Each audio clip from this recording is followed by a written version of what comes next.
Greetings. Today, the moon continues in Taurus. We've got our third day of having that Taurus moon grounding, connecting with the physical world and our bodies and our needs, that energy. And then the moon at 2:38 p.m. goes into Gemini and joins up with Uranus in early Gemini. So we'll talk about that today. I'm Marina Orms here with your Astro vibe for Friday, September 12th. So continuing that Taurus energy, and if you missed yesterday's video, some great tips there for thinking about how to process in the aftermath of the Pisces lunar eclipse, that eclipse energy sort of bringing some shift, some change, some feelings, and in many ways, possibly some new information that is coming to the surface in various ways. So thinking about how you can attend to your own needs, take care of yourself to bring love into yourself and your immediate environment in ways that can support healing, that can support caring, that can support kindness, and make appropriate choices and decisions going forward that help you respond in the best possible ways to whatever is showing up for you post Pisces lunar eclipse.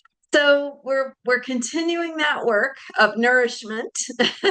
And Taurus, remember, is also, it's ruled by Venus. So we also have that energy of beauty and pleasure and how we awaken our senses through, and that's communication, right? That there's a way that we communicate with the earth and the world around us that has to do with how we receive information through our senses. And we do that through, colors, aromas, taste, smell, textures, everything that we music, right? Sounds, everything we receive through our senses. So what are you going to do for yourself in your senses to remind yourself that there is beauty, that there is love in the world?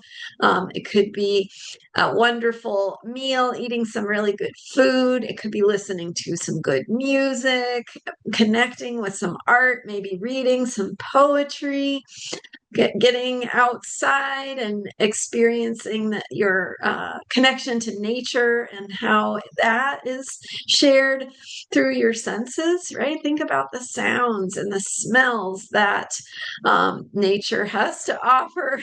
Just the feeling of the breeze on your skin, right? So there's lots of great ways that nature can be nourishing to us through our senses, and thinking about how to get your needs met at that level, because that is what is going to best support you to show up in the world in the ways that you can make a positive contribution, right? You can contribute to something helpful, right? Right? You don't have to be a movie star. You can be helpful to your neighbors. You can be helpful to your children. You can be helpful to your coworkers, right? What does that look like? What does it look like to enjoy one another's company and simply be there for one another? So thinking about how you can make a difference in that way. And when the moon does shift into Gemini, 2:38 p.m.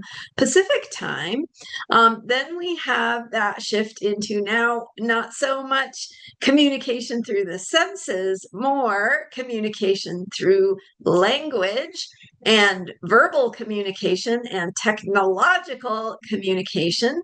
So think about, the messages and the ways that you share with other people through email or phone calls or technology or social media or whatever ways you share and exchange thinking and ideas, right? And how can this, it's kind of the theme of this week, right? Is to think about how can we bring love into the present moment and throughout the day, right? Throughout your day, how can we bring more love in? And so doing that through how you communicate with others, how you show up, how you are there or not there, right? When you're all self-absorbed in your own problems, it's harder to create that exchange of love that happens, right? An exchange is by definition both giving and receiving, right? So you have to remember to receive love and kindness and support and the things that are there, maybe when you open your heart, open your ears and your eyes a little bit to take in the people and the care that is around you. So exchange, communication is about exchange, and exchange is about both sending and receiving messages, love, information, etc. So think about that communication, and we have the moon joining up with Uranus at 1 degree Gemini. So that we think about the planet Uranus as the planet of shakeup, of change, of unexpected developments, earthquakes, lightning bolts, and so it can, sometimes it brings in that kind of hyper vigilant feeling of like, oh my gosh, what's going to happen? But let's reframe that, right? Because also Uranus is about shifts in consciousness.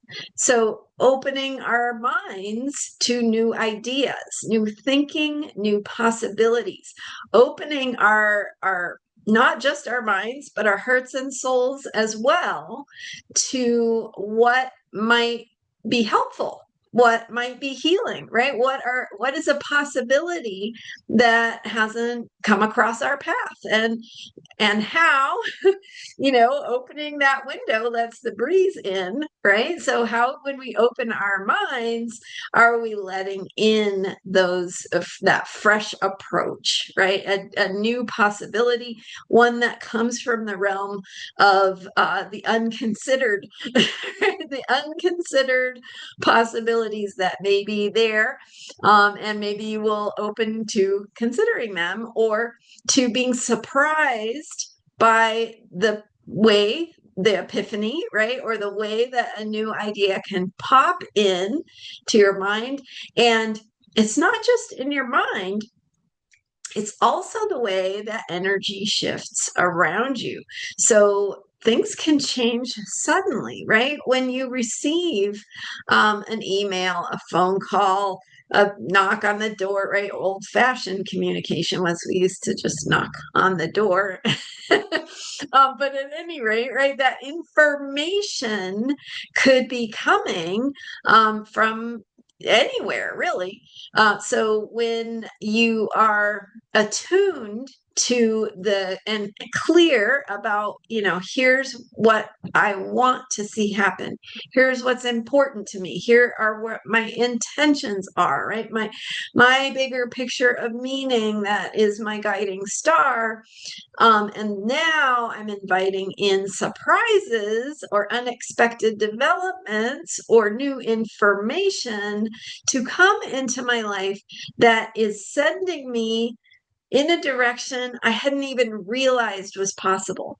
So what I'm talking about is like those positive surprises, right? Those happy surprises, because those are just as possible with Uranus energy. And especially when we think about shifts in consciousness and how new information can suddenly change our experience.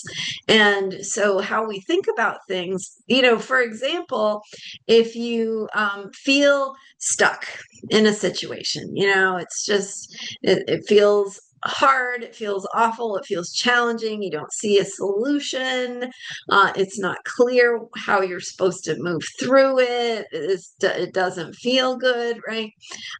So at any moment something could shift through new information coming in, and all of a sudden there's an answer to where there was no answer before. All of a sudden there's a clarity or a new thing that could solve your problems, or at least be part of a solution, or at least be part of the thinking that could lead you to where there are new solutions. So the point is that things shift and change all the time. And so when you do feel stuck, when you do feel frustrated about the way things are, remember that there are things you don't know. And within those things you don't know, there are, yes, probably some of the things you worry about. Those exist out there, but also what also exists out there is the solutions that haven't come across your way yet, right? Those happy, so not just surprises, but unexpected possibilities and solutions and new ideas and new ways to approach things, or answers to something that didn't have an answer before, or clarity about what to do about it, clarity who to connect with, to work on the problem with, right? I don't know, right? There's lots of possibilities, but the point is that there are happy unknowns in addition to challenging or stressful unknowns. So remember that, and call in, right? It never hurts to be clear about your intentions and which kind of unknown you want to call in, and you're making your heart and mind and soul open and available to those happy solutions. And I don't know how it works. I don't know even if it works, but I know that it sure feels good when you set positive intentions, you take a deep breath, you let go of your own fears and your own resistance, and you say, I'm open to a solution. And more often than not, it seems like something shifts. And that's all I'm talking about. So hopefully you can play with that in your own life, play with your own opening heart and mind to see what might show up for you that wasn't part of your awareness before. What is it that has not occurred to you yet? What is it that has not shown itself yet? So with that Uranus energy of surprises and the Gemini energy of new information, opening to the way things could shift in a good direction, and staying, that's why we do the Taurus moon, right? We have the Taurus moon before the Gemini moon, because when you do the work of the Taurus moon to get your nourishment, return to center, take care of your physical needs, now you're more open and receptive and able to roll with those surprises and the new information that may show up. So thanks for being here. I'm Marina Orms. My website is astrologyheals.com. You can book a reading with me. Also check out my member site, transformationalastrology.com. So I have two websites. One of them is a member site. One is my main website where you can book readings and learn more about me. And thanks again for hitting the subscribe button if you are new here. And thank you again. I will see you next time with more astrology for unshakable self-care. Bye for now.